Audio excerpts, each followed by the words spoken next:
the American dream is attached to money for so many people. And when you realize the American dream has nothing to do with money, it has everything to do with being whatever you want to be, having the freedom to choose, having the freedom to choose if you want to live in a one room efficiency and have a big family, or have a huge house and go on vacations all the time. It's a choice.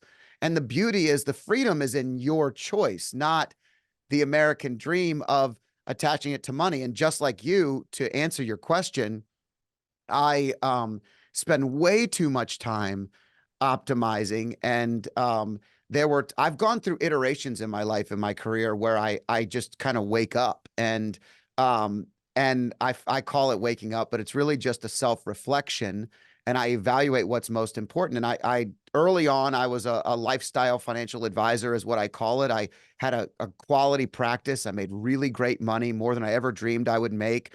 I also was coaching my boys in every soccer practice, and I was at every soccer practice, and I took off the month of July 2 consecutive years where my wife is a school teacher and the boys were out and we were all together as a family. And I would do work in the morning, or while they were doing their morning routines, but I pretty much had time to do whatever it was. And I remember thinking, this is optimizing life. This isn't just Exactly. optimizing money. And I was sacrificing money. I was 100% sacrificing money. And I remember when I started the wine festival, and we started, it was about 7 years, 8 years into my career. And I remember we gave $175,000 to charity, and all local. And I had a feeling like, I don't even like what I do every day. I'd rather do this. If I can Mhm. make this kind of impact, this is what I want to put more time and energy into. And I struggled with that for a little while, of trying to figure out how I could balance it. And I was like, I'll never be able to write a check for $175,000 myself. And then again, another iteration, I reshuffled, I rebalanced. And when I started the company that I did in 2016, I uh, I told my family that we would have more freedom, that I was going to have more time and more energy and make my own choices. And for the first couple years, I tried really hard, but it wasn't easy, and I wasn't really winning. And so I missed more soccer practices. I missed of the first couple games. I never missed a game, and I still almost never have missed games. But I started to prioritize things that were not as important to help us get to the next level, because now I'm responsible for all these other people. And I reshuffled again. And so I bring that up because the life model to me is how I actually optimize my life. And it's things like, in the beginning of this year, I wrote down things I wanted to do more of with the people that I love the most. And little things like, my mom cooks every Sunday, and I never go and I cook with her. I love to cook, but I don't cook with her. And I don't know that I have the patience to do it. I don't know if I can actually get in the kitchen and get in her space.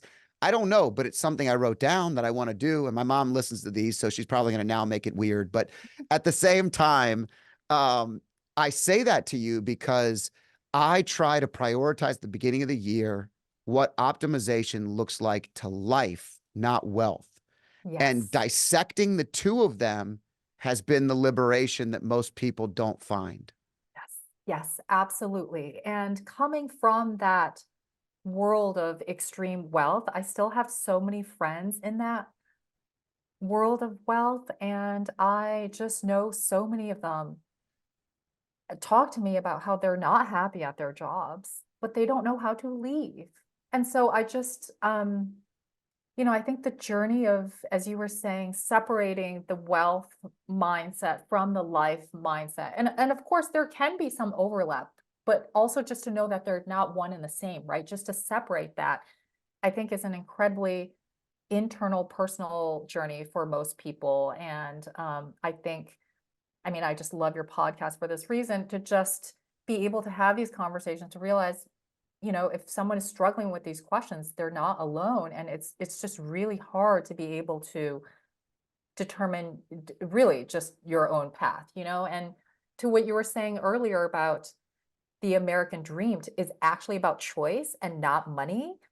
I just love that so much because my best friend from MIT, I not only love her as my best friend, but I respect her like so, so, so much. And she and I have a lot of conversations. And one of the recurring themes is about how when uh, she graduated from MIT and got a good professional degree in I say in my book, big law, and she worked in big law. She got a law degree. And when she started having kids, she has a couple kids. She decided she wanted to stay at home for her kids. And she said she felt sort of a lot of judgment from other working women. And the judgment was almost like, why would you, you know, have the career you had and the resume you had and give that all up to Scott, you were also talking about like make less money, you know, give up wealth. Yeah. Well, you know, here's the thing. Like, first of all, being a mother is a really, really difficult, full-time, all consuming job, you know, and she's a mother multiple times over, and she's choosing to do the thing that is absolutely most meaningful for her.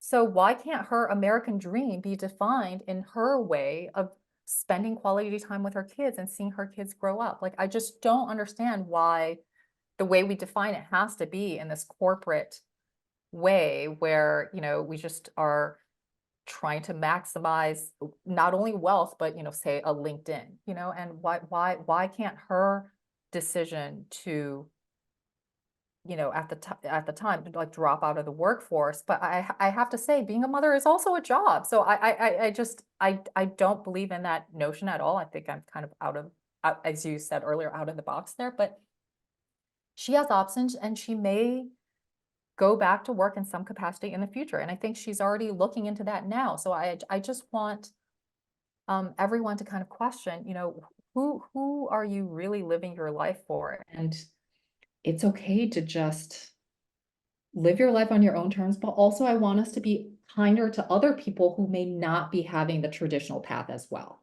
Yeah, well, be curious about your own path, and it's okay Yes. to ask questions and challenge it. And the other thing is, you know, motherhood and fatherhood are going to pay significantly higher dividends in life if you Yes. invest properly. And so Yes. the thing is that, you know, my wife and I are at a point where our oldest son is getting ready to go to college next year. Our youngest son is living away and playing in an academy for soccer, and I've talked about this in the podcast a lot. We're like in this like preemptive empty nest phase where we're Mhm. almost there. And it is extremely the first word is the most powerful one. It's empty because Mm. all of the things that you care about the most are that. And it's amazing the value that I find as I've gotten older. We do a Sunday dinner with my mom and dad every single weekend, and my siblings come over and their kids come over. And there's this, when I'm out of town, I like to get into town by Sunday evening so I don't miss that thing, right? And when I was young, I thought it was the biggest waste of time. I'm like, come on, we just did it last week. Can I watch the football games this weekend? It's the Super Bowl or it's the and now I'm like, hey, mom, what are we doing for the Super Bowl? Are we all getting together? It's just the prioritization changes as we get older. And I think there's nothing wrong with making that decision. I think the person that makes that decision and loves that decision, like your friend, and is supported by the people that love Yes. her are the ones that are that's also how you find your real who's, how you find your Yes. real humans. Arthur Brooks calls it real friends and deal friends. And I love it because anytime you've been in the world, you know, from your boss that you worked with for those years, there are people that will do anything for him. But if they didn't work for him or they weren't in his work life, they wouldn't even talk to him. There's no Exactly. text that would come in. There's no one that would care that he got cancer, like unless they're going to profit from it. Yes. And so that in itself is a realization. I like that. I like that. That curiosity that you brought up is really what this conversation is about. It's about being curious about what you really want in a life and then going after it. And you decided to do that with 29. Is that the age that you made the decision to quit? Is that what I read? 29 is when I started this really intense Okay. job. Okay. And so I ended up resigning, quitting that job when I was 31. And I gave myself one more year to get on a new track. And I wanted to do my MFA. It's what I wanted to do when I was 29 and I took this job.